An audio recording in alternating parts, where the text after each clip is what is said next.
जनपद सिविल अस्पताल शहर से कुछ दूरी पर स्थित एक पुराना लेकिन कार्यरत अस्पताल। इसकी स्थापना आजादी के पहले हुई थी। अस्पताल की इमारतें पीली दीवारों और टूटे फूटे छज्जों से ढकी थी। वहीं अस्पताल के पिछले हिस्से में था शवगृह, एक अलग थलग कमरा जहां केवल जरूरत पड़ने पर ही कोई जाता था। इसकी 4 खिड़कियां थी, 3 नॉर्मल और एक हमेशा बंद रहने वाली चौथी खिड़की। डॉक्टर प्राची की उस अस्पताल में नई नई पोस्टिंग हुई थी। उम्र लगभग 32 वर्ष। हाल ही में मेडिकल कॉलेज से फॉरेंसिक स्पेशलिस्ट के रूप में पोस्टिंग हुई थी। दृढ़ आत्मविश्वासी, लेकिन पहली बार शवगृह में नियुक्ति से अंदर ही अंदर घबराई हुई थी। उसने अब तक सब कुछ किताबों में पढ़ा था। असली लाशों से कभी पाला नहीं पड़ा था। उसकी पहली मुलाकात हुई रघु से, जो पिछले 30 सालों से शवगृह का सहायक था। सफेद झटबाल, झुकी हुई कमर, लेकिन चेहरे पर हमेशा चेतावनी भरी गंभीरता। उसका शरीर कमजोर था, पर आंखों में अनुभव की गहराई थी। शवगृह में सब कुछ उसी की मर्जी से होता था। वहां एक और व्यक्ति था, अजय, वार्ड बॉय, लापरवाह लेकिन कामकाज में तेज। कभी कभी नियम तोड़ देता था, लेकिन नर्सों के बीच काफी लोकप्रिय था। उसका व्यवहार हल्का फुल्का था, लेकिन कई बार जरूरत से ज्यादा उत्साही हो जाता था। अस्पताल का संचालन करते थे डीन घोष, सिविल अस्पताल के प्रमुख। उम्र 60 के पार, सख्त प्रशासक, लेकिन अंदर से संवेदनशील। पुराने जमाने की बातों को गंभीरता से लेते थे। वो खुद मानते थे कि कुछ चीजें तर्क से परे होती हैं। रात की ड्यूटी की जिम्मेदारी निभाती थी नर्स कविता, सीनियर नर्स, तेज और सतर्क, हर छोटी बात नोटिस करती। पर शवगृह के पास ज्यादा देर रुकना उसे भी पसंद नहीं था। उसने कई बार अजीब घटनाएं होते देखी थी, पर कभी भी खुलकर नहीं बोली। डॉक्टर प्राची शर्मा को जब इस शवगृह में ड्यूटी के लिए भेजा गया, तो उसने सोचा कि यह बस एक सरकारी जॉब है। दिन में लाशें देखो, रिपोर्ट बनाओ और शाम को घर लौट जाओ। लेकिन जैसे ही वो पहली बार शवगृह के अंदर पहुंची, रघु ने उसे रोकते हुए कहा, मैडम, बाकी 3 खिड़कियां आप खोलिए, पर चौथी खिड़की को कभी छूना मत। क्यों? वहां भूत रहता है क्या? यहां जो आता है वो हंसता है, फिर एक दिन चुपचाप चला जाता है। प्राची ने उसे हल्के में लिया, लेकिन ये शुरुआत थी उस डरावनी कहानी की जो धीरे धीरे उसका हिस्सा बनने वाली थी। 6 साल पहले इसी अस्पताल में एक और डॉक्टर काम करते थे, डॉक्टर जोशी। डॉक्टर जोशी काबिल डॉक्टर थे, लेकिन अंधविश्वास में उनका विश्वास नहीं था। एक रात ड्यूटी के दौरान उन्होंने सिगरेट पीने के लिए चौथी खिड़की खोल दी थी, लेकिन नर्स कविता वो वहां से गुजर रही थी। तब उसने वो दृश्य देखा था। वो खिड़की खोलते ही जैसे कुछ धुआं सा अंदर आया, और डॉक्टर जोशी वहीं शौक में खड़े थे। उनके चेहरे पर ऐसा डर था जैसे वो कुछ देख रहे हों जो वहां था ही नहीं। कविता थोड़ी देर के लिए वहां से गई थी, लेकिन जब लौटी तो उसने डॉक्टर जोशी को अजीब अवस्था में देखा। उनकी आंखें खुली थी, चेहरा पसीने से भीगा था, और एकटक उसी खिड़की को घूर रहे थे। उस हादसे के बाद डॉक्टर जोशी ने किसी से कुछ नहीं कहा, लेकिन वो अंदर से बदल गए थे। उन्होंने चुपचाप अपने ट्रांसफर की अर्जी दे दी, पर उनका ट्रांसफर मंजूर होने से 2 हफ्ते पहले ही उनकी लाश उसी चौथी खिड़की के नीचे अस्पताल के अहाते में मिली थी। आंखें खुली हुई, शरीर में कोई चोट नहीं, लेकिन चेहरा वैसा ही भयभीत जैसा नर्स कविता ने उस रात देखा था। इस हादसे के बाद कविता ने डीन को सारी सच्चाई बताई। 2 हफ्ते पहले की बात है। जोशी सर नाइट शिफ्ट कर रहे थे।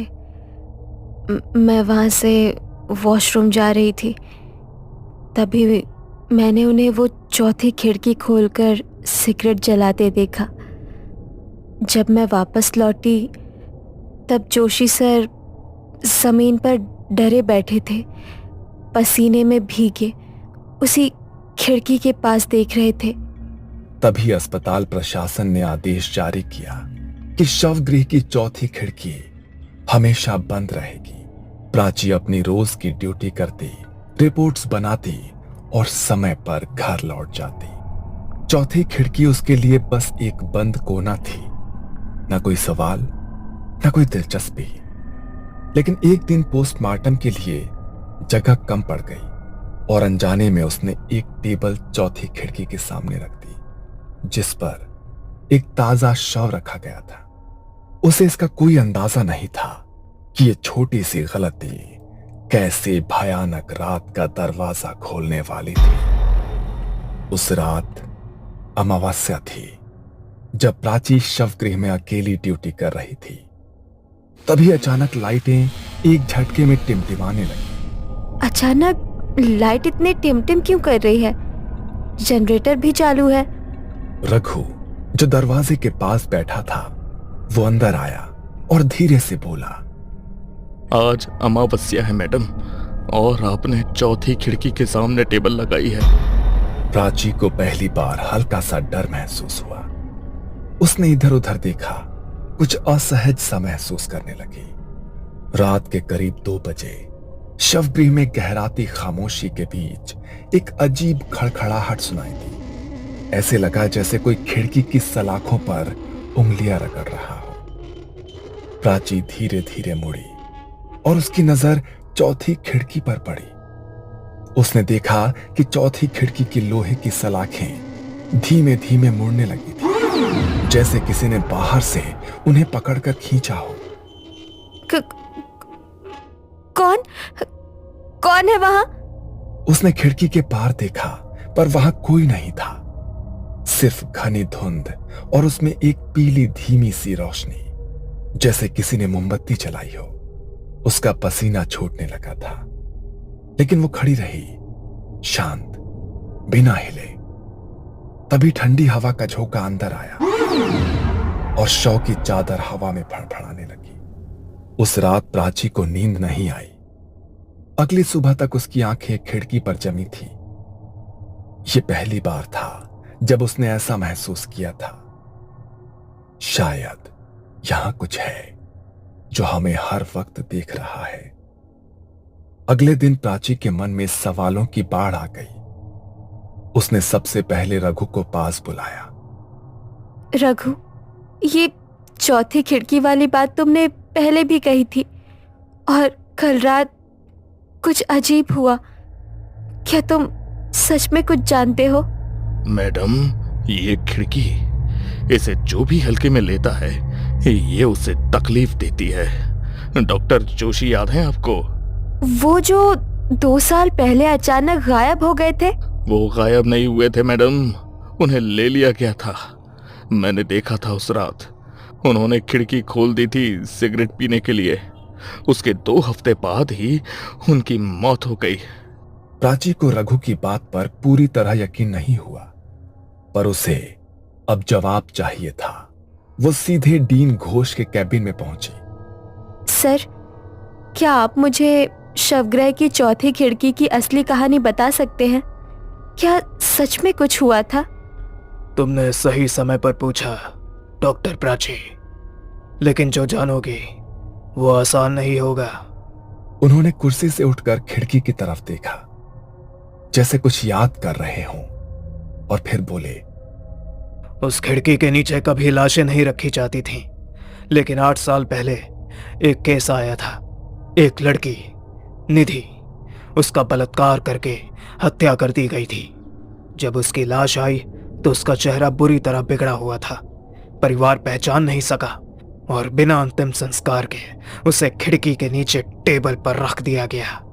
फिर क्या हुआ? अगले दिन उस समय की ऑन ड्यूटी डॉक्टर गायब हो गई। बस उसके खून से सनी चप्पल और कमर की बेल्ट उस खिड़की के नीचे मिली।